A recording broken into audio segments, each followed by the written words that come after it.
Okay. I'm in Missouri, St. Louis, Missouri. Okay. By the way, we're rolling tape, but we'll just get to know each other here a little bit before we start talking. So, Missouri, are you guys getting your asses handed to you with the weather? Oh, hell no. No? We haven't had a good snow in here for I don't know how long. You know, we had a little bit of a freeze for a week in December, but that was it. No, we're 59 today. I mean, we've been abnormally warm. Yeah. For the last 3 winters, I think. Yeah, no, we got it good. Well, if you've been watching the news, California's been getting their asses handed to them with weather. Well, we've had a drought for like 6 years, you know. So right. They're the ones that aren't used to it, right? Yeah, exactly. I mean, this is all a huge shock to us, you know. Even though when I was younger, we had, this happened.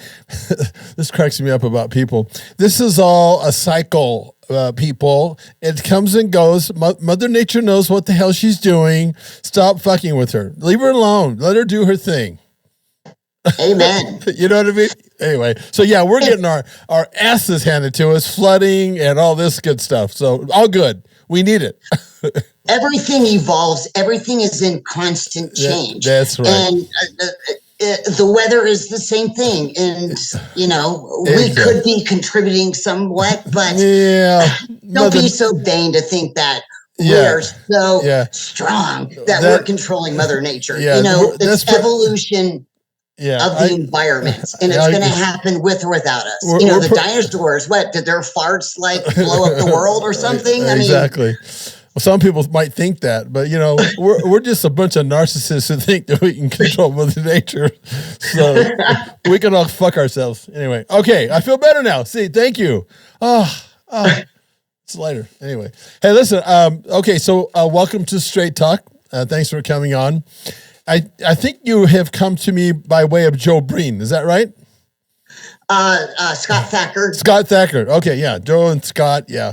They're on my lives on Thursdays when I do a Soberback. But anyway, okay, so what I have is obviously you're a bodybuilder and you're also a chiropractor. Yes. I would say, I'm assuming that you became and were a bodybuilder before you became a chiropractor. Exactly. Your body is a reflection of struggle, so it's obvious. When did you start? When did you get into the gym, and why did you get into the gym? Well, I was a child athlete, but to answer your question, so I've always been athletic, distance running, bars and rings, trapeze.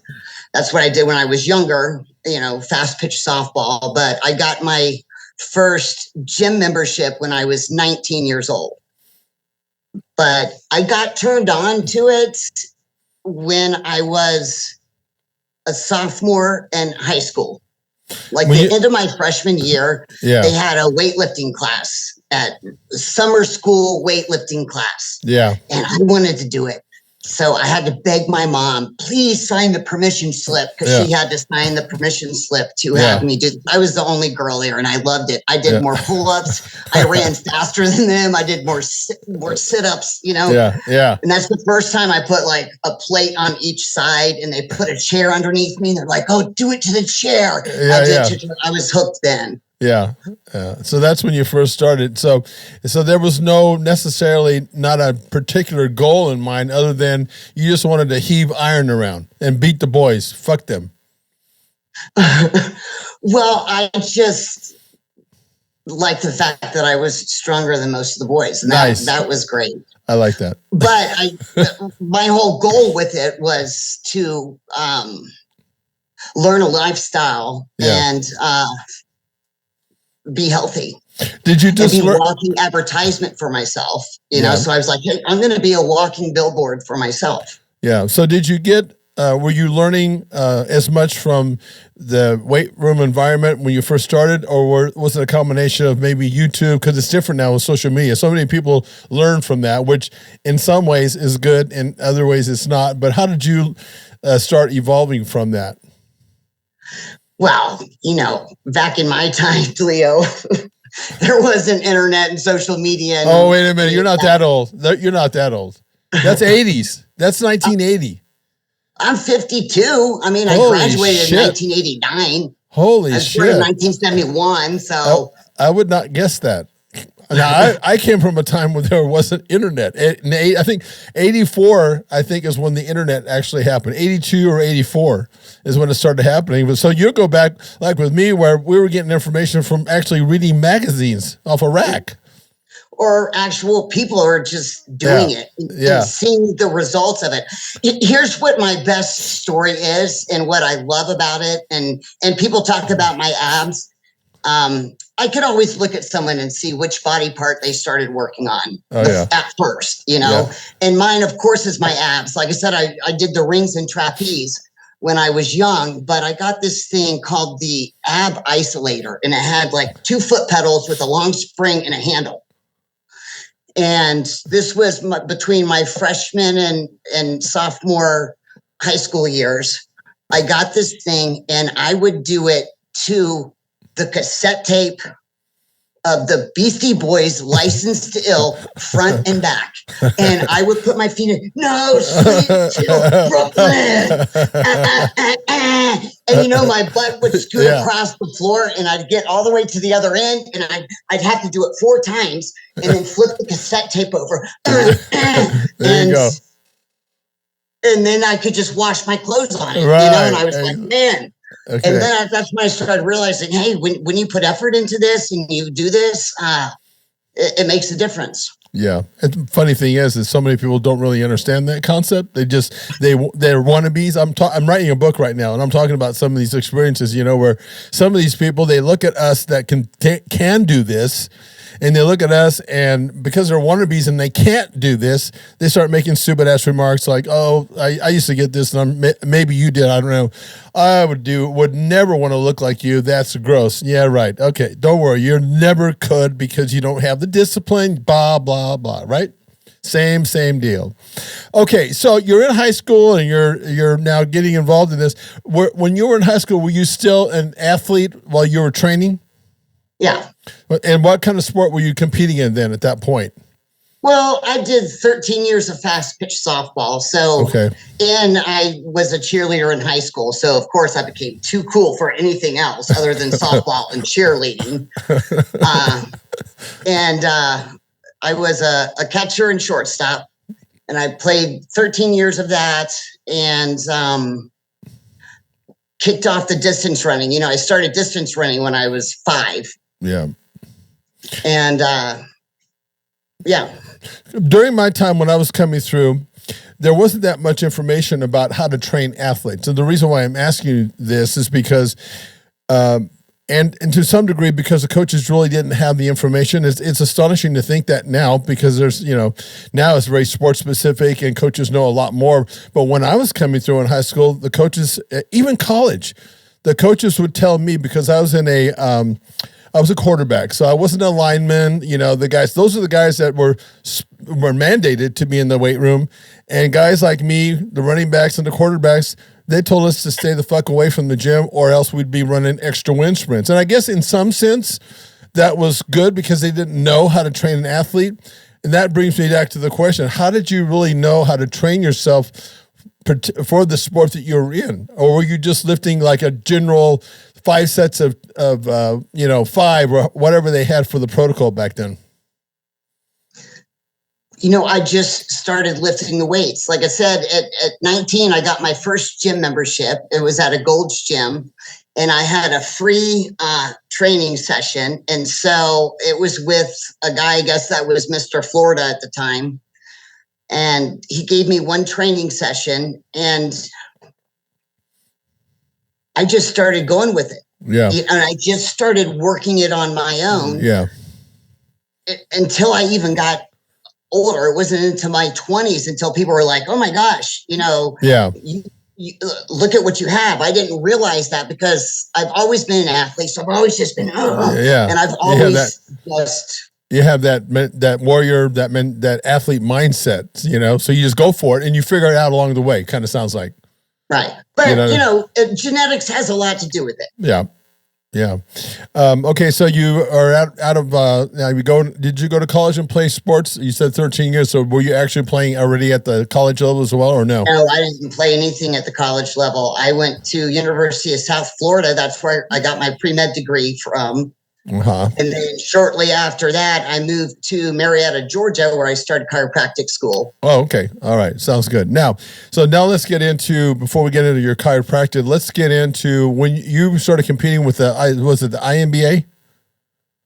NPC and the IFBB. Oh, okay. I wasn't sure. I thought maybe Joe told me the INBPA. That's the natural. No, I started off with Women's Tri Fitness.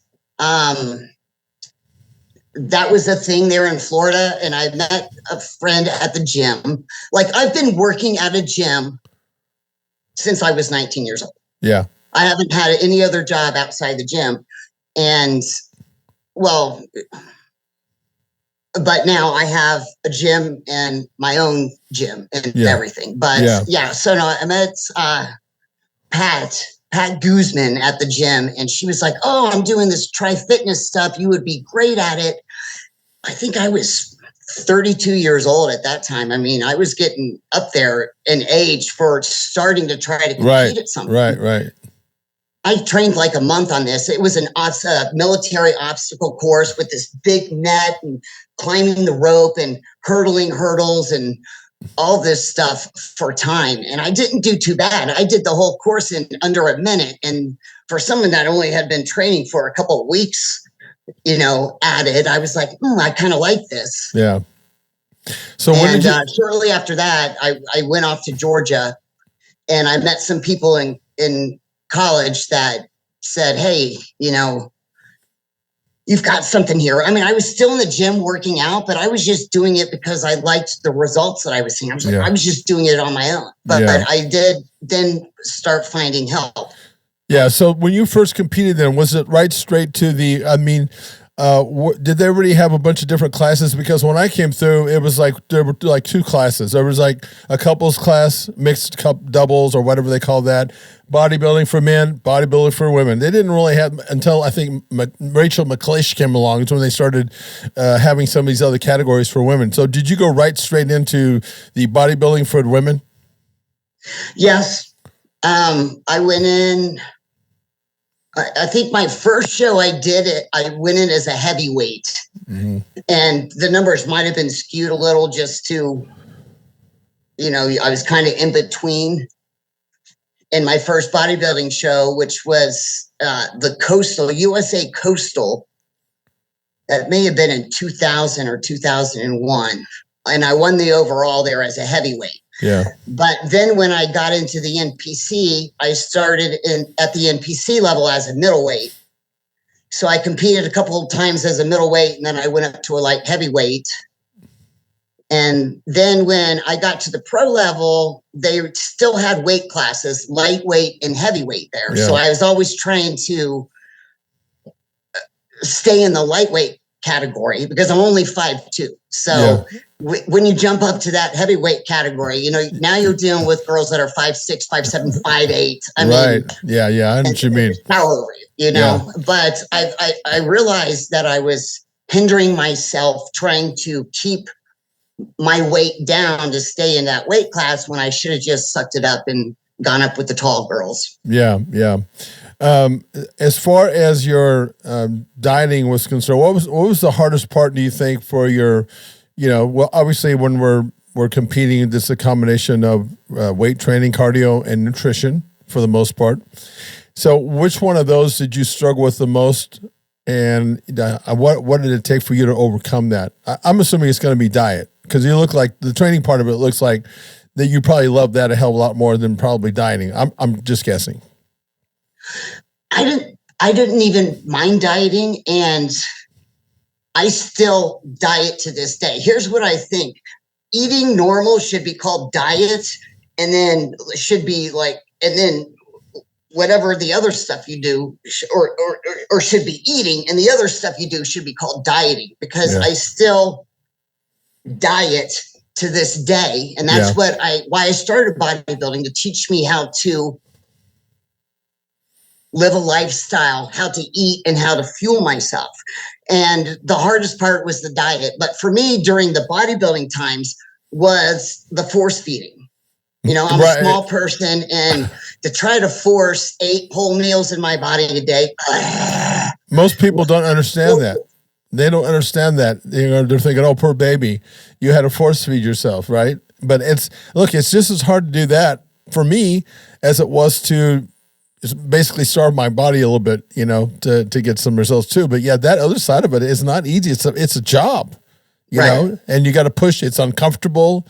So many people don't really, and not that they should, but so many people don't really understand exactly what the bodybuilding lifestyle is all about. Because I'm in it like you are, I do this on a daily basis. It's a daily habit. It's a ritual. It's something that I just do without thinking about it, instead, because I did it originally. I got into the sport originally because I got in the worst shape of my life after I left college. One of my childhood buddies hadn't seen me for a while. And he saw me, he goes, what the hell happened to you? Because I never seen you in this bad a shape, and that just woke me up. So I got in it, for that reason, because I was tired of being all stressed out about my body weight and how I was looking. So I ended up, like you, I lived the bodybuilding lifestyle, and I just took that fucking problem out of the mix because now I can control it. I'm in control of my body, not the other way around, like most people, right? Right. Okay, so did you have anybody working with you on a diet? And what was because I know like when competing, unless you're really staying in shape the whole way through, but the last week sometimes in a pre-contest can make or break what you've worked for throughout that whole preparation. Would you agree with that? Oh yeah, exactly. So how did you get help with that? And did you make some mistakes along the way before you really learned how your body operated? Right.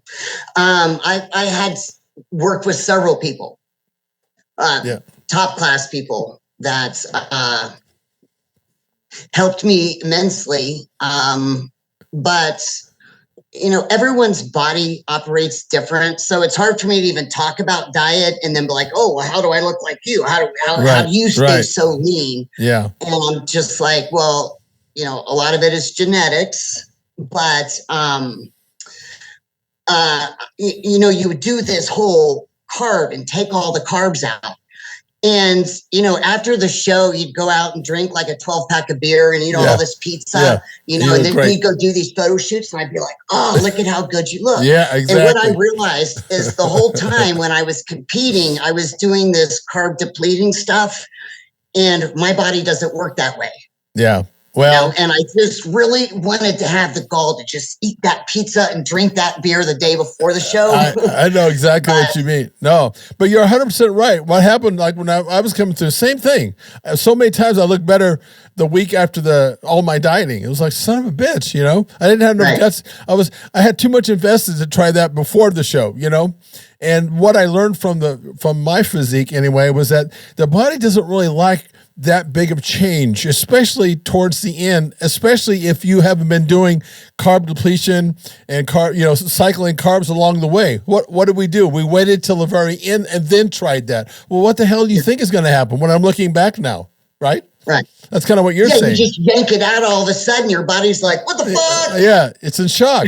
Right. And you look terrible. I mean, I came in so many shows because I was learning. I guess the message here, the overall message is, it's the process that you have to fall in love with. And you have to be willing to fail going in and out of shows until you figure it out. And that's a hard pill to swallow. So I guess in a way, it separates those wannabes from the people that actually stay in it, because we fail a lot in order to get it kind of half right most of the time. And even that, because your body is such in a state of flux all the time, it's like trying to hit a moving target and to get exact results, but that's what separates us from the people who just think they want to do that, right? But I know my body, my metabolism, right on. I mean, I know everything about how my body feels. I know what nutrients it needs, what I'm missing, and how to eat. And bodybuilding taught me that. Yeah. But you definitely need to understand your body yourself and not be getting, advice from this person, blah, blah, blah, because they've got a template. Oh, do this and do that, blah, blah, blah. And I probably could have I'm not going to say done a lot better because I did everything I wanted to do in bodybuilding and reached every level I wanted to. But now at this stage of the game, I feel like I look better than I ever have. And that's very possible. You know, I'm in uncharted territory. I'm 68 years old. And I'm in uncharted territory. And I'm more than pleasantly surprised as to what the body still is capable of. But you know what? Like you're saying, you have to understand your body. For people to hear you say, you know exactly what your body needs. I can understand that totally. I know exactly what it's missing and what it needs. And so much of the result that really happens, or I should say some really important part of our results happens in the counterintuitive. It's like you don't think that you should be doing this, but that's exactly what you need to be doing because your body is communicating that to you. Most people don't listen to that voice. They don't have enough reps under their belt, so to speak, to be able to trust that. Would you agree with that? Of course. Yeah. But most people's minds, I mean, even bodybuilders' minds, a lot of bodybuilders are walking around blind, just looking for the guidance of other people, and they don't understand their body or even what they're doing. And they may look wonderful and be doing great, but they're not getting the take-home message, and they're really not haven't figured out what works for them. Yeah. And then when they don't have someone guiding their body, then they just have no idea what to do and either let it go or just not even, try anymore with it. Have you heard of a guy? He used to write for one of the magazines. His name was Don Ross, the Ripper Ross. By chance, does that ring a bell? He was in Gold's Gym, Venice, quite a bit, and he wrote. I can't remember one of the magazines that he wrote for, but one of the things that he said, which kind of ties into what we're talking about, he said, Leo, he goes, everything works, and then he paused and he says, it's to the degree that it works for you. And that's kind of what we're saying. You got to, again, it goes back to you got to love the process. And you got to be willing to, there's a reason that it takes generally, I don't know about you, generally it takes like 10 or 12 years for a bodybuilder, at least a guy, to be able to compete at the very highest level. And, you think about that and it's like the average person says, well, why? How come? How come it takes so damn long? Well, you just don't understand. So shut the fuck up. Right. Let's move on. Okay, so what made you decide? When you went to pre-med, I think you said, was it already at that point that you knew that you wanted to be a chiropractor, or was it a doctor? What was going on then? Well, yeah, I wanted to be a chiropractor. I had worked for a chiropractor for 9 years, and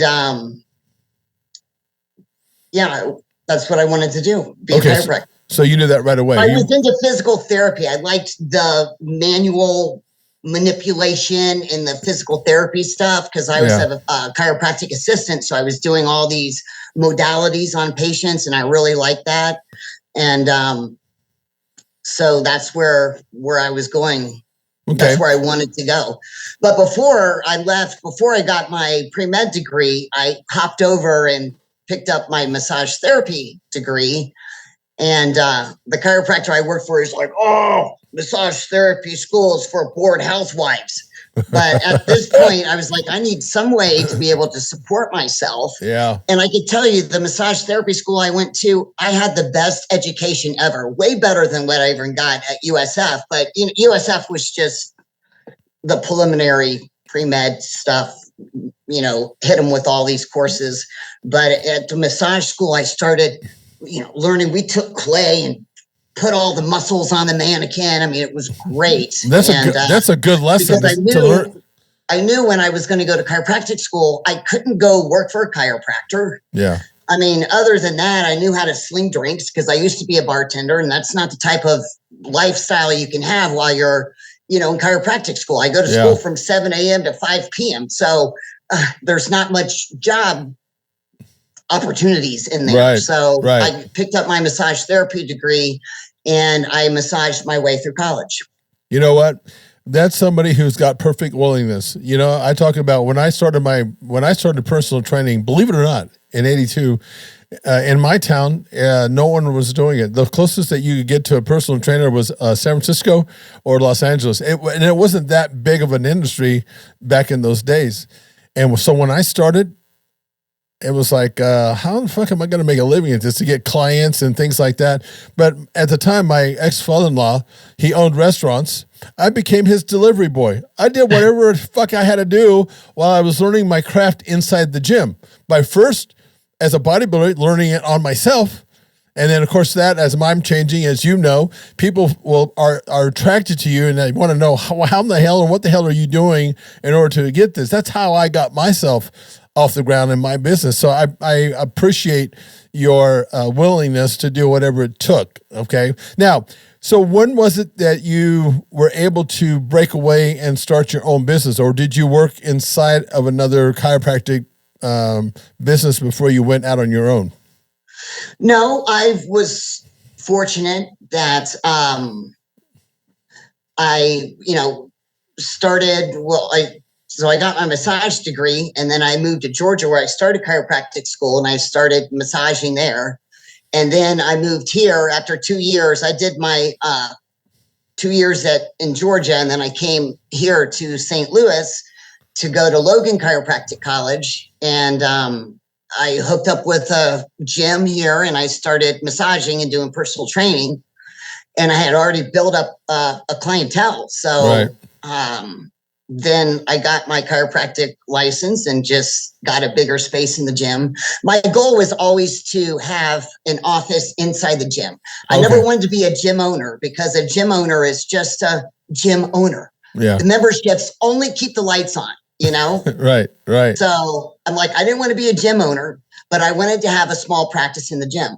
Yeah. And I've had a small office in the gym ever since.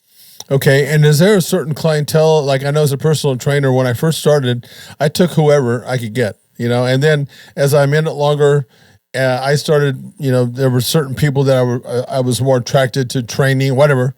When you started, did you just take anybody to get yourself off the ground, or have you always targeted like a certain group of people?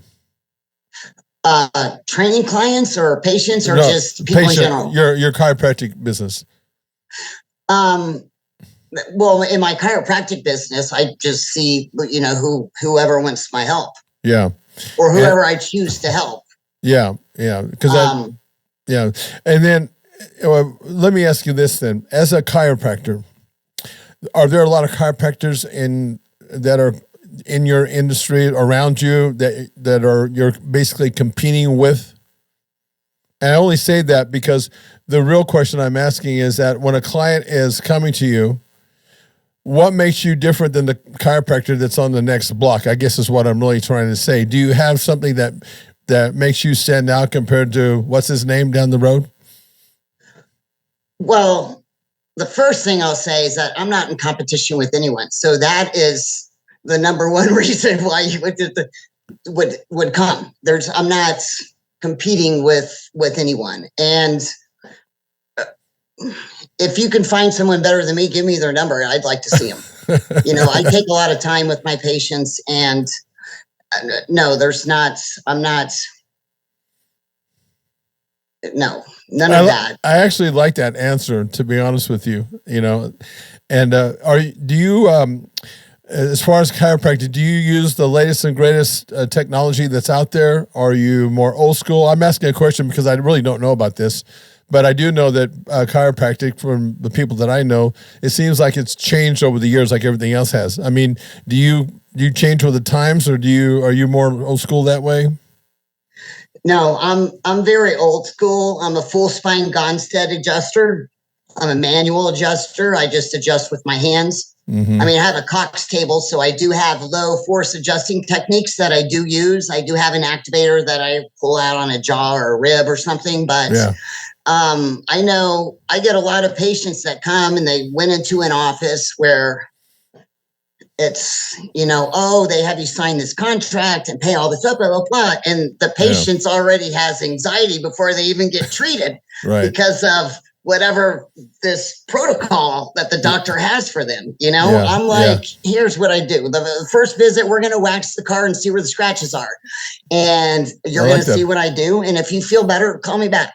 Yeah. And for some reason, they keep on coming back. Well, I mean, I think that what you've said is pretty, it's an interesting insight because, yeah, when I feel like I'm signing a contract, I feel like I'm getting put into a machine.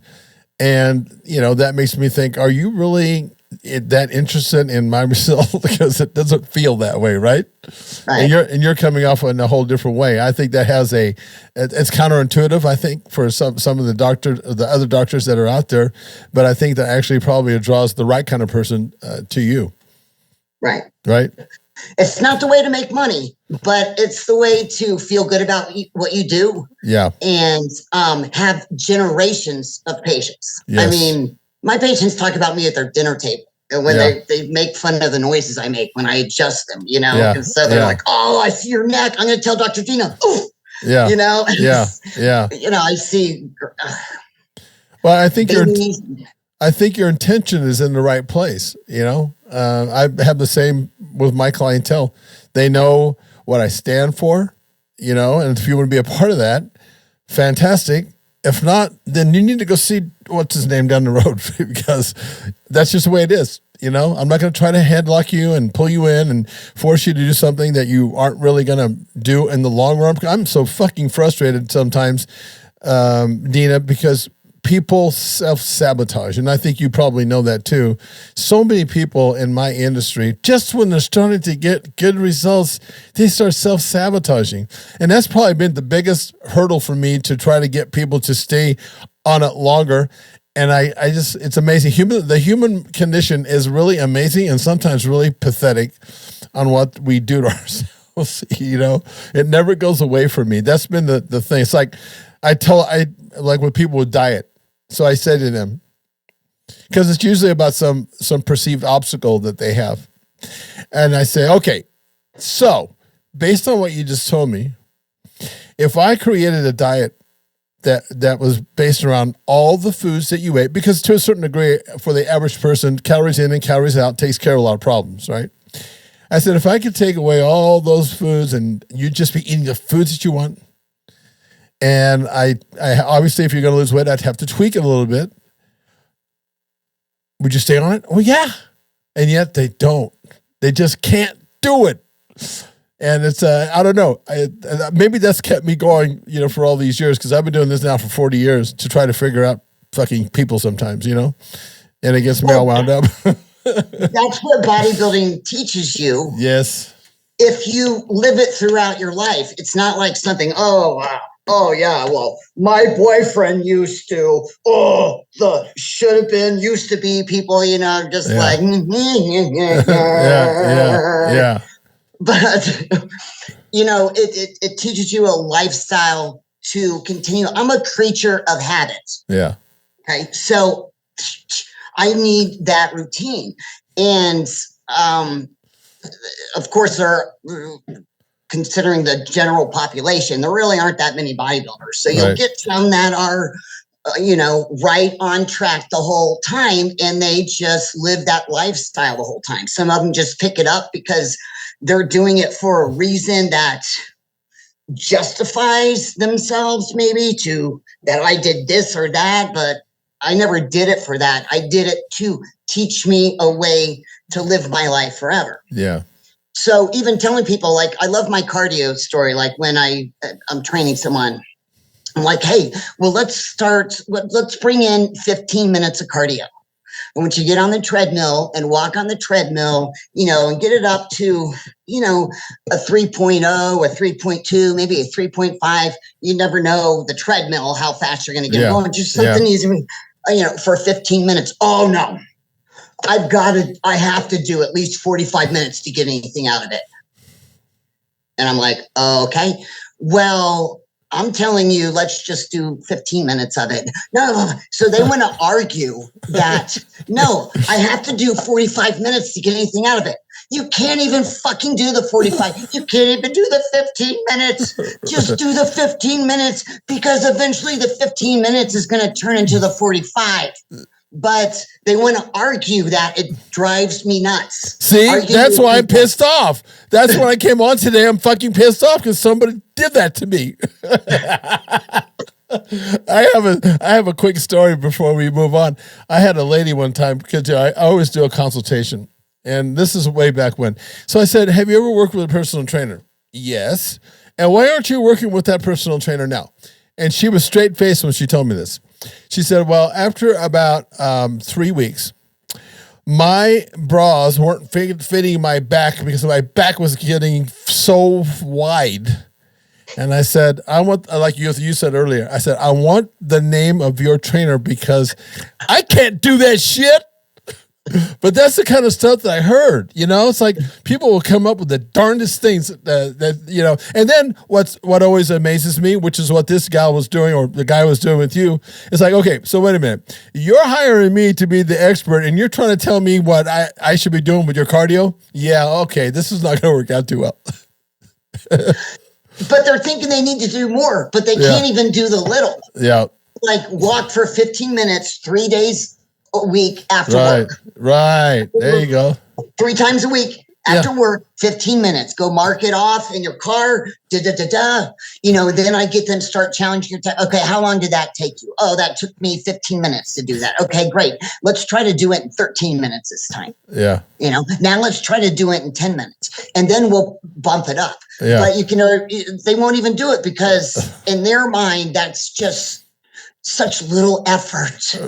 Right. That it's not going to work. So they don't do it. So they just keep telling me how they need to do more or it's not going to work. And I'm like, okay, well, look at me. I'm telling you to do what I'm telling you and it's all going to work. Yeah. And the other thing that doesn't really help very much, when I'm in my gym, I have the news on and a commercial from Jenny Craig or Nutrisystem comes on, and they're part of the problem in the industry because it's all about quick results and, this. So people are into that. They want it now without doing much work. And that's a big hurdle to get over with too, when they're constantly being bombarded with all this other bullshit. And the truth is, and you probably know this, when you go on a quick fix diet, I call them like the Jenny Craigs of the world, 8 months down the road, look at the fucking stat. You're in worse shape than when you started.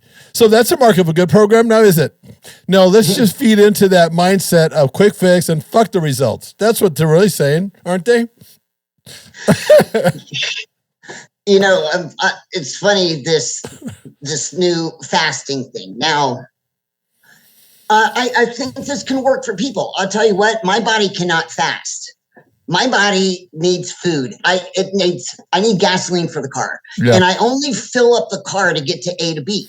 So, when I need to get to C, I got to put more gasoline in it, you know? So, so the fasting people are like, oh, yeah, well, I have a couple clients that have been doing it. And most of the people that are doing this are people that need to lose weight. I don't need to lose weight, but, so they're like, oh, they really get into this fasting thing. And I'm like, oh yeah, that's great. That's great. But there's nothing they could sustain. 3 weeks later, I see them like, how's your fasting doing? Oh, well, they just pick it up for like 2 weeks and they try to do it. I mean, I'm not sure if doing that is something, healthy that someone should be doing, cutting off their food supply like that. Just because I can't function that way. So I don't know. I've seen some results with my patients that have done it, but those are the ones that have kept with it. Yeah. I call those people that you're talking about like that, they have shiny object syndrome, SOS. The next best thing, the next best thing, the next best thing, right? It's this time. Then they're on to that. And they're on to that. And I'm like, well, you only put 3 weeks into that, you know? Yeah. Try putting 3 years into that and then come back and tell me how it doesn't work. Exactly. So anyway. Oh God, I'm getting all wound up again. Hey, listen, okay, so where do you go from here? Are you gonna keep competing? I mean, your chiropractic business sounds like you're pretty specific as to where you want to be with that for right now. What about your, do you have any other aspirations and seeing what the hell you can do at the age of 60, 70, 80, 100 or what? What's up with you? I'm happy with life. My practice is going well. My life is good. I'm healthy. Yeah. I'm still living my lifestyle. So I'm here. I hope to just keep pushing up to 80 or 90. You know, I tell people all the time because I'm like a monk in this sport. You know, it's pretty easy to keep me happy. I get up still to this day. I get up at 3:00 in the morning like a fucking idiot because I did that all my career because I always trained early in the gym. None of that has changed for me. I still do that. It's very simple. You know, and I don't need to do, there's not a lot that has to keep me, you know, entertained or happy. And most people look at that and I go, you're fucking boring. You know that? No, I don't think so. I think you're fucking boring, you know, because you have to keep changing all the time. But for me, it's pretty damn simple. It's an easy way to live. I'm routine and a creature of habit. You knock me off that track, I'm off. Oh, yeah. Oh, yeah. I agree. Yeah. Then I got to get back. And it's not that I, you know, get out, you know, out of shape or anything, but you knock me off track and I got to get back on. It takes me a couple days to be sharp and on. You know, I'm like a top. I get up at 3:30 every morning also. Okay. So I'll just let you know, I train at 6 a.m. Yeah. But I tell people, I'm like a top. I get out of bed. I bounce out of bed like Frankenstein and I go. I'm like a top. But you know what happens when that top starts losing its momentum? Now we're getting around 2 or 3 o'clock in the afternoon. Yeah. Once that top loses its momentum, I'm like, see you later. Yeah, exactly. You know? I know. I can't function too well after 6:30, 7 o'clock. Yeah, well, you're better than I am. After 5 o'clock, and somebody says, "Hey, can we do a call at 5?" We're pushing it. My body's already shutting down. I got to get ready for bed pretty soon. I got to eat a meal.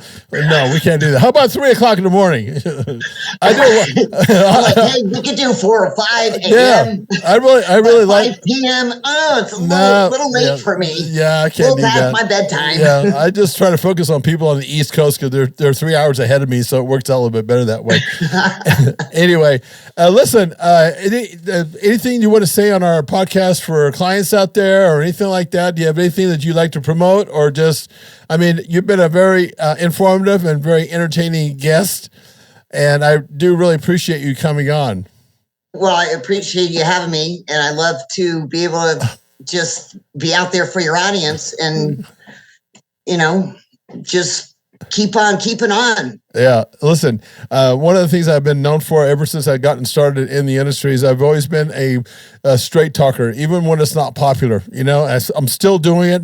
That's the reason why I'm kind of half kidding you. I still see shit in the industry that pisses me off, and I've written books on exposing fake trainers. I mean, I won't stop doing that because I'm like a watchdog, you know, and it bothers me because I love it that much, and I get the same sense from you, you know, and it's nice when like-minded people connect. So, listen, fantastic having you on. If you ever have something that you're pissed off about and you need to get off your chest, well, just reach out. Let's do that. All right. Sounds good. Okay, Dena, thanks again for coming on. We'll see you next time. Thank you. I appreciate you, Leo. Have a great week. Ciao. Bye-bye. Bye-bye.